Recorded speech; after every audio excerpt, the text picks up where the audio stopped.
In this video, I am going to demonstrate how to do myofascial release around sternum and xiphoid process. This area is very important because xiphoid process has muscular attachment from rectus abdominis. If you go deeper, there is diaphragm. And on the body of sternum, there is pectoralis major. This is very important for shoulder movement.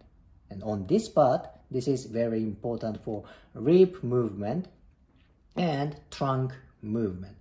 But be very careful when you walk around xiphoid process. You don't want poke, you don't want stab.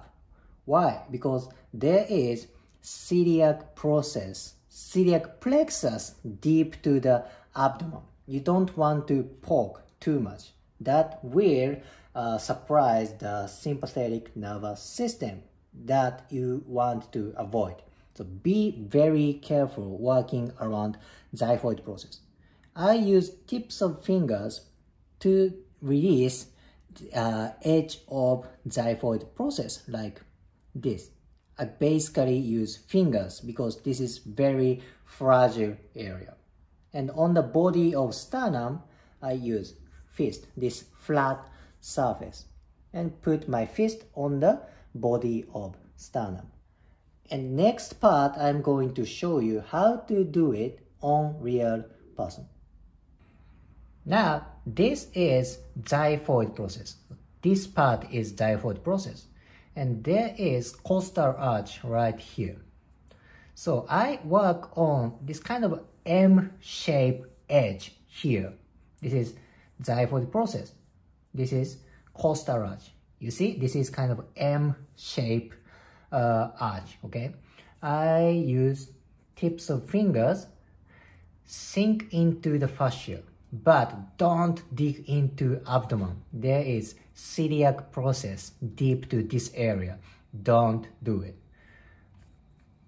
You sink into the fascia, then move very, very slowly. I keep repeating, this is very fragile area. Don't stab the fingers. I'm working on the right side of xiphoid process. Now, if I want to work on the left side, I just move my fingers.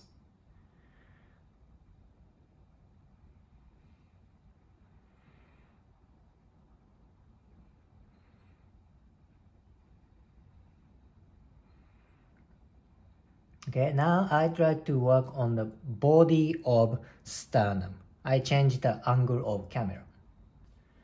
Now, I'm going to work on body of sternum. You know, this is very sensitive area, especially you are going to work on female. So if you have female client, let her know that you are going to work on chest area. You know, informed consent is very important for this area, okay? So I'm going to use the flat surface of fist. I put fist on the chest. Don't put too much pressure, otherwise they might have hard to breathing, okay? You want to avoid that. Put the flat surface of fist. I'm using left hand. Let's see, if I use right hand, it's gonna be like this. But don't put the fist on the very close to xiphoid process, especially for female.